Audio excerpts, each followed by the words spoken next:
young woman who was in farming, and she wanted to buy this man's land so that she could have a bigger farm. I know her, not that they told me the story. When the man agreed to meet her, he said they should meet on this farm in Otta somewhere. She looked at the expanse of the land. In fact, she went there to lease the land from the man.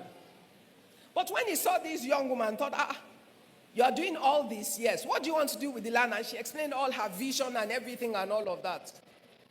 The man said to her, do you know what? Do you want to buy the land? She said she laughed. Why? She could not imagine herself buying the land because she can't afford it.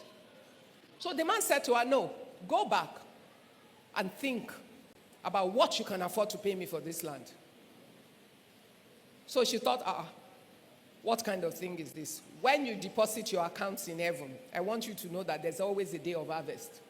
You don't have to wait to get to heaven to reap the fruits of it. Just understand how God works. So she went back. She thought about all the money she had and all the money she could raise. So she went back to the man the next time they agreed to meet and said to him, sir, this thing is worth way more than that. I cannot afford it. He said, how much do you have? She said, this is all I have. He looked at her. He smiled. This is all you have? She said, yes. He said, okay, I'll tell my lawyers to put the papers together.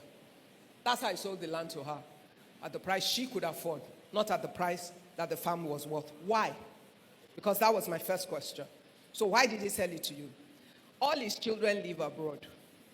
They have no interest in that asset or in his work.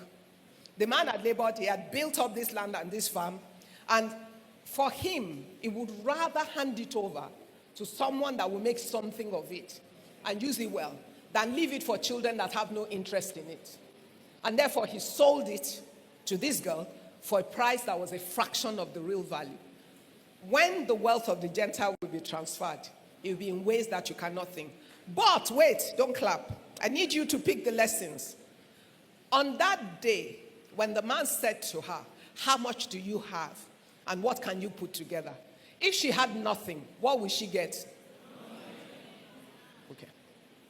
So the wealth of the Gentiles will be transferred to the prepared hands of the children of the kingdom as the Lord facilitates the opportunities and the moments that those things will happen.